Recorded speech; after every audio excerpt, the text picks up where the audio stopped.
Salut à tous les amis, aujourd'hui je vais parler en fait de la différence entre les petites structures et les grosses structures et je trouvais intéressant de vous faire une vidéo en fait sur ce sujet parce que j'ai beaucoup de questions qui vont dans ce sens.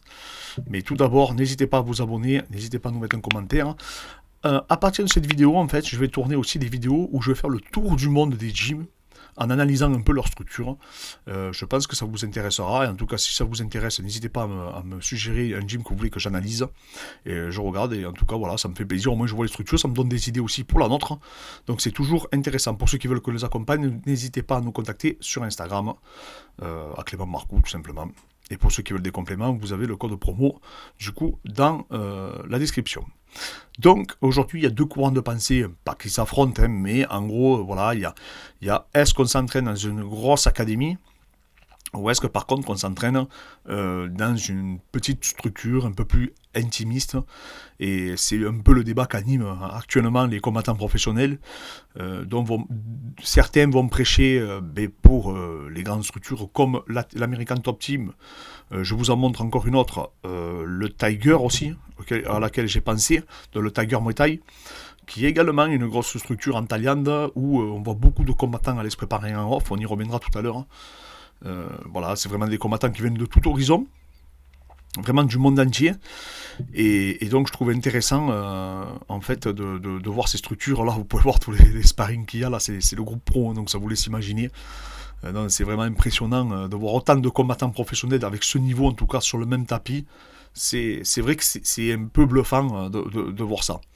Donc ça c'est pour les grosses académies, hein. Bien sûr il n'y a pas que celle-ci, hein. Je ferai donc, comme je vous disais, une review un peu de ces académies-là. Il y a aussi des académies qui, elles, sont beaucoup plus restreintes, hein, donc beaucoup plus intimistes, comme chez Trevor Whitman. Là on peut voir Kamaru Usman et Justine s'entraîner.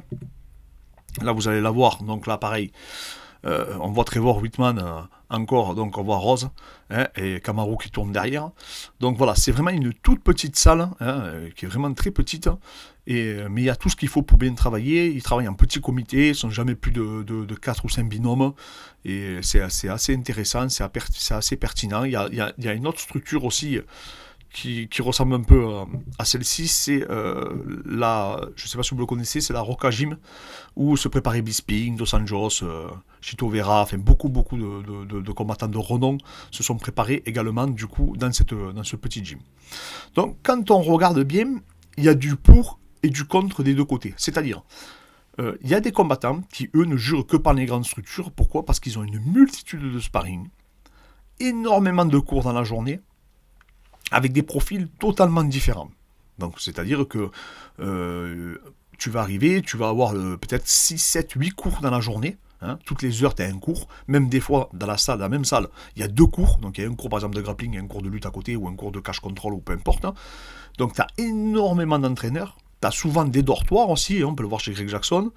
Voilà, il y a des dortoirs, donc tu peux dormir sur place dans certaines grandes structures. Hein. Ça aussi, c'est très intéressant, hein, pour ceux qui voudraient partir en voyage. Mais surtout, tu peux en quelque sorte t'évaluer face à des combattants de renom qui sont au Bellator, qui sont au One FC, qui sont à l'UFC. Donc voilà, vraiment au PFL. Tu as tellement de combattants avec des gauchers, des droitiers, que tu sais plus ou moins quand tu vas tourner là-bas où c'est que tu en es sur ton niveau actuel. Et ça, pour ça, c'est quand même intéressant. Et moi, je trouve que c'est vraiment le point fort des grandes académies. C'est le fait de pouvoir tourner avec une multitude de sparring de tout horizon, de faire des rencontres et d'avoir accès à énormément d'équipements et surtout énormément de cours, donc énormément de savoir et d'intervenants. Ça, c'est vraiment la chose, pour moi, la plus pertinente.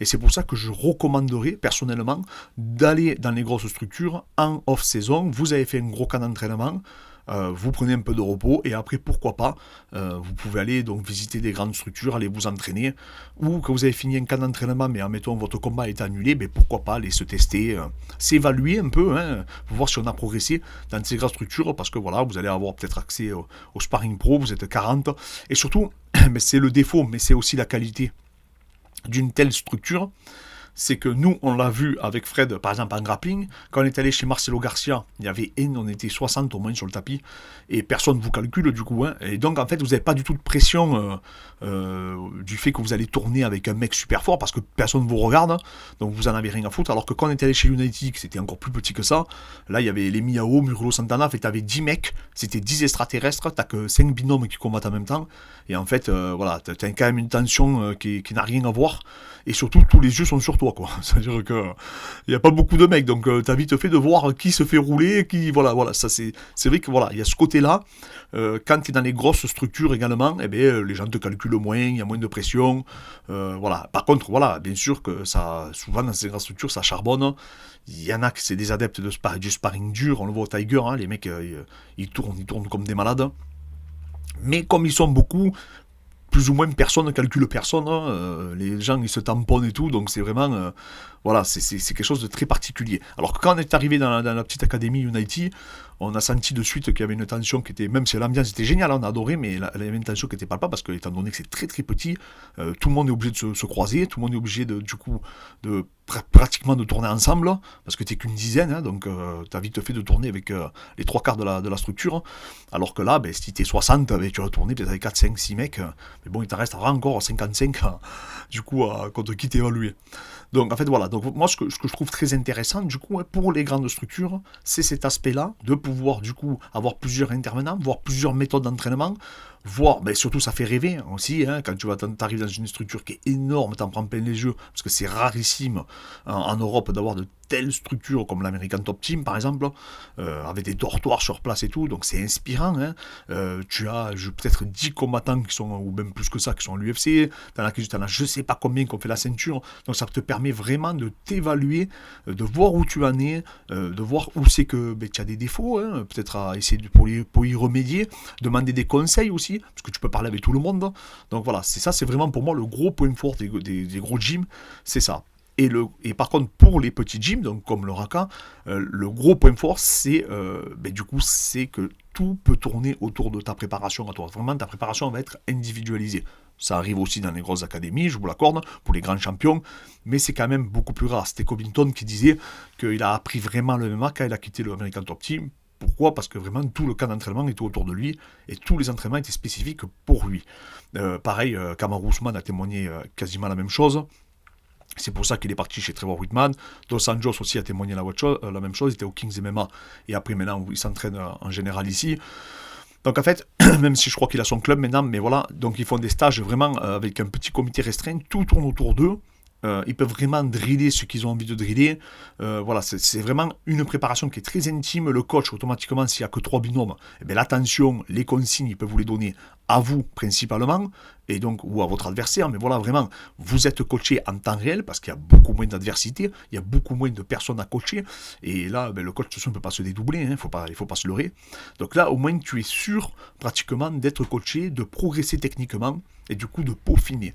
Donc c'est là où c'est intéressant de s'entraîner dans les petites structures, c'est que vraiment les gens prennent du temps pour s'entraîner avec toi. C'est ce qu'on avait la chance, nous, avec les frères Miao, c'est que si on aurait été chez Cicero Costa, par exemple, où ils sont je sais pas combien sur le tapis, on n'aurait jamais pu s'entraîner avec les Miao en privé, ou tourner avec eux je sais pas combien de fois. Là, c'est comme on dit, c'était pas beaucoup, c'était que 6 quand on est arrivé, mais automatiquement on a pu s'entraîner, discuter, parce qu'on n'était pas beaucoup, et du coup, profiter de leurs conseils. Mais voilà, ça c'est très intéressant, ce côté gym. Moi je pense que ça dépend où votre carrière est. Voilà. Pour moi, il faudrait arriver à combiner les deux. Moi principalement, quelqu'un qui a, je ne vais pas parler de moi, hein, parce que j'ai 38 ans, mais j'aurai 30-35 ans, bien sûr que je voudrais que mon cas d'entraînement tourne qu'autour de moi. Maintenant, j'ai 20 ans, pourquoi pas faire un cas d'entraînement où principalement ça va tourner autour de moi, par exemple pendant un laps de temps donné, par exemple pendant 8 semaines, et après faire des fois des 8 semaines, faire des stages à l'extérieur, ou même en France, hein, dans un autre club, mais pouvoir m'évaluer, voir d'autres méthodes d'entraînement, voir d'autres visions de la performance du coup, et voir où c'est, peut-être que j'ai des lacunes pour après essayer d'y remédier, donc du coup, avec mon petit groupe qui sera autour de moi, en comité restreint. Donc ça, je trouve que c'est le plus pertinent. Donc pour moi, moi je suis pour les petites structures, hein, tout le monde le sait, on a une petite structure, on fait que du privé, on fait plus de gros entraînements, parce que c'est tout à fait logique qu'on progresse plus rapidement. Mais par contre, il y a des inconvénients à ça, c'est le nombre de sparring que vous allez avoir. C'est pas tellement la qualité, parce que si vous êtes chez Trevor Whitman, que vous avez Kamaru Usman, Justine, que des 3, Rose, et que vous avez 4 personnes qui ont fait les titres UFC, automatiquement vous avez une qualité d'opposition qui est incroyable. Mais l'opposition reste limitée. Pourquoi ? Parce que c'est des gens qui ont leur propre jeu, leur propre style, et peut-être que vous n'allez pas réussir à avoir un mec qui a le style de votre futur adversaire. Alors que quand on est dans des grosses structures, c'est très facile de trouver un grand gaucher, un striker, je sais pas moi, longiligne, un lutteur crapu. Enfin bref, vous pouvez vraiment trouver tous les profils dans les grandes structures, et c'est ça qui est super intéressant. Oui, vous n'aurez pas le même suivi, oui, vous n'aurez pas la même attention, mais par contre, vous allez pouvoir avoir des oppositions peut-être encore plus intéressantes, et surtout que tout le monde va aussi charmant sa peau, ce qui est le cas aussi dans les petites structures. Mais comme c'est plus intime, et que souvent, si on est invité, en général, c'est qu'on connaît les personnes, et du coup, si on tourne, l'entraînement va tourner autour de certains thèmes qui vont du coup aller dans notre sens, automatiquement, c'est clair que ça lie des liens qui sont un peu plus forts que quand vous êtes avec 60 personnes ou 50 personnes. Qui là, au contraire, c'est un peu la guéguerre. Mais voilà, après, il y a des clubs qui arrivent vraiment, tu vois, par exemple, Sanford, j'ai vu, faisait des matchs par équipe, j'ai vu dans la chaîne de Fares, donc ça, c'est super intéressant, avec, des matchs de lutte, ils s'encouragent, donc c'est génial. Donc voilà, il y a cet engouement aussi, et surtout aussi, un truc que j'avais remarqué, c'est quand j'étais allé m'entraîner dans les grandes académies, ou même dans le grand club de Gleason Gyms en anglaise, à Brooklyn, le fait de voir 80 personnes s'entraîner, ça motive. Tu te dis, attends, il y a 80 mecs qui s'entraînent tous les jours. Comment moi, et c'est pas des combattants, il y en avait, c'était des, je sais pas, ils étaient mécanos, ils avaient une vie à côté, tu te dis, mais attends, ils s'entraînent tous les jours. Et moi, je me plains parce que j'arrive pas à trouver une heure. Et en fait, ça motive aussi, ça crée un engouement, ça crée une dynamique de groupe dans ces grosses structures qui est difficilement reproductible, en fait, dans les structures un peu plus intimistes. Donc voilà, donc il y a du pour et il y a du contre pour les deux, c'est à vous de faire des choix. Moi je vous encourage à faire les deux si vous pouvez, si vous avez la possibilité. Bien sûr que l'idéal, je parle bien, ce serait d'avoir des sparring avec un peu tous les styles, donc un groupe de 10 personnes et d'être dans une petite salle comme le Roca, ou par exemple chez nous au FMC. Mais malheureusement, après c'est les ressources humaines qui vont vous manquer en général. Et les ressources humaines, vous allez les retrouver par contre au Tiger, à l'American Top Team, à Sanford ou à l'ACA, voilà, dans des grosses structures qui, elles, permettent d'avoir ce réservoir humain, ce réservoir de sparring qui est archi intéressant. Donc voilà les amis. Je vous ferai un petit tour du monde, du coup, des académies, j'espère que ça vous plaira, où j'analyserai petit à petit, j'essaierai de toutes les faire. Mettez-moi en suggestion, en commentaire, des académies qui vous intéressent. Je pense que moi en tout cas, c'est une idée qui m'emballe. Dites-moi si ça vous enchante, et je me ferai un plaisir de les réaliser. Allez, merci encore à tous, et je vous dis à très vite.